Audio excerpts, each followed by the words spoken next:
국내 코로나19 확진자 수가 어느 정도 진정세를 보이고 있는데요. 하지만 그간의 여파로 인해 인천 어린이집들의 어려움은 계속 이어지고 있습니다. 관련된 문제를 유명미 인천 민간 어린이집 연합 회장과 전화 연결해서 살펴보겠습니다. 회장님 반갑습니다. 인천 지역 어린이집 사정이 많이 좋지 않다 이런 이야기가 있는데요. 현재 상황 뭐 어떻습니까? 네, 사실 뭐 지금 국가적인 재난이잖아요. 그러다 보니까 네. 어, 예전에 비해서 그러니까 작년과 지금 현재를 비교해도 굉장히 많은 아이들이 안 나오고 있는 상황이고요. 일단은 근본적인 건 저출산부터 시작이 된 거지만 코로나라는 그 국가적인 재난 때문에 지금 현재 원아들이 음, 많이 감소하고 있는 상황입니다. 네. 자, 이렇게 어린이집 상황이 심각해지면서 인천시에서 대책을 마련했는데 이 대책이 현실성이 없다 이런 지적도 나오고 있습니다. 어떤 부분인가요? 사실 인천시가 전국에서 17개 시도에서 첫 번째로 저희들 인건비 보존을 위해서 사실은 예산을 세워주셨어요.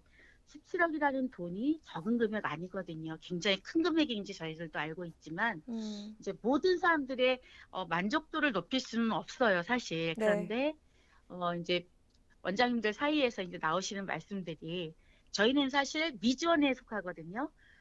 민간이나 가정은 미지원 시설인데 미지원 시설들은 인건비 보존을 못 받다 보니까 음, 인천시에서는 그래도 그 적자의 폭을 좀 더 줄여주기 위해서 어, 발빠르게 움직이셔서 사실 예산을 세우신 건데 또 이제 더러는 또 이제 정부 지원 시설 같은 경우는 우리도 굉장히 어려운 상황인데 왜 우리는 배제가 된 상황 속에서 미지원 시설만 이렇게 지원이 됐느냐고 얘기하시는 원장님들도 계시고 또 저희 민간이나 또 가정에서는 하시는 말씀들이 무슨 얘기를 하시냐면요.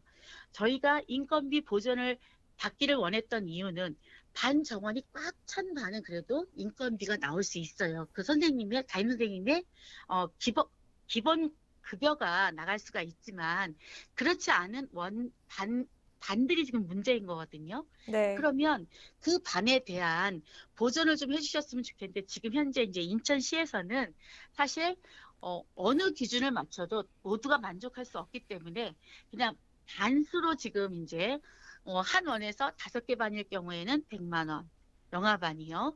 그리고 5개 반 이상일 경우, 그러니까 6개에서 10개 반 사이는 150만 원, 또 11개에서 12개 반에는 200만 원, 그리고 13개 반 이상부터는 300만 원을 지원한다고 해서 차등 지원으로 내용이 나왔어요. 네. 그러다 보니까 원장님들은 기왕이면 주시는 것도 굉장히 감사하지만 현실성이 있게끔 정말 반정원이 안찬 반들을 조사하셔서 주셨으면은 훨씬 더 우리가 원을 운영하는데 용이하지 않았을까 하는 그런 얘기들이 나오는 거죠.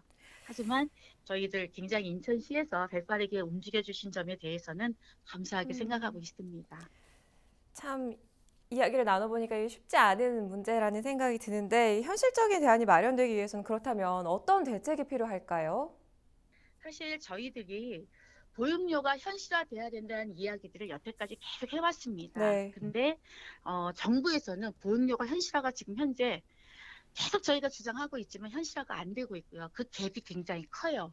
지금 현재 보육료와 저희들이 현실화된 보육료를 계속 주장하고 있는데 그 보육료의 갭이 너무 크다 보니까 인건비 보존조차가 저희들이 안 되는 거죠. 음, 그게 문제인 것이고요. 그리고 그래서 저희들이 내놓았던 대책이 그렇다면 반별로 지원금을 좀 해주십시오 했어요. 네. 반별 운영비를 주시라는 거죠. 왜냐하면 지금 정부 지원 시설 같은 경우도 영화관 같은 경우에 인건비가 아이들 숫자의 80% 이상이 안 되면 반 정원이 80%가 안 차면 인건비 보존을 안 해주세요. 근데 저희 같은 경우는 아예 인건비 보존이 없단 말이에요. 음, 그러다 보니까 만약에 한 반에 만 1세 아동이 5명이 들어가야 되는데 그 반을 만들어 놨는데 불구하고 교사는 그대로 있잖아요. 근데 원화 모집이 만약에 2명이나 3명밖에 안 됐을 경우에 나머지 2명 폭이 없을 경우에는 선생님의 급여가 보존이 안 되거든요. 네. 그래서 저희들이 뭐 더 잘 살기 위해서 달라고 말씀드린 것이 아니라 아이들이 교사가 있어야 방구성이 되잖아요. 그러다 보니까 지금은 저출산이다 보니까 영아반은 계속 줄고 있는 상황인데 교사는 분명히 배치가 돼야 되는 상황이다 보니 저희들이 반 정원이 다 안 차도 그 반을 운영할 수 있게끔 반 운영들을 좀 저희에게 지원해 주세요 하고 계속적으로 저희가 복지부에다 건의를 하고 있어요. 이것은 인천시의 문제가 아니에요. 전체적인 전국적으로 모든 우리나라의 문제점이거든요. 네. 그래서 저는 이 문제는 복지부에서 나서서 문제를 해결해 주지 않으시면 사실은 저희들은 민간이든 가정이든 그리고 또한 지금 현재 정부 지원 시설도 마찬가지예요. 거기도 인건비를 뭐 80%, 영아반은 80%, 유아반은 30%를 보전받고 있지만 사실은 거기도 보전받는 금액이 현실화되어 있는 금액이 아니기 때문에 사실은 거기도 운영은 어렵거든요. 그리고 호봉수가 높아지면 높아질수록 금액이 훨씬 더 상승하잖아요. 그 교사들이 급여가요. 그러다 보니 저희들이 운영을 하기 위해서는 뭐 저희 어린이집이 뭐 더 훨씬 원활하게 운영하기 위해서가 아니라 교사들의 급여를 보전하기 위해서는 반 운영비가 지금은 굉장히 절실한 상태입니다. 그래서 저희는 복지부에다가 강력하게 그것을 요구하고 있거든요. 그래서 어, 인천시에서도 저희와 똑같은 생각을 갖고 계세요. 이거는 나라에서 똑같이 그 반 운영비를 지원해 주시지 않으시면 사실은 민간이나 가정에 있는 어린이집들은 지금 사실 운영을 할 수 없는 상황이라는 것을 다 알고 계시거든요. 그래서 복지부에다가 저희는 다시 한번 강력하게 요구하고 싶습니다. 네. 말씀 여기까지 듣겠습니다. 오늘 귀한 시간 내주셔서 고맙습니다. 유명미 인천 민간 어린이집 연합 회장과 이야기 나눠봤습니다.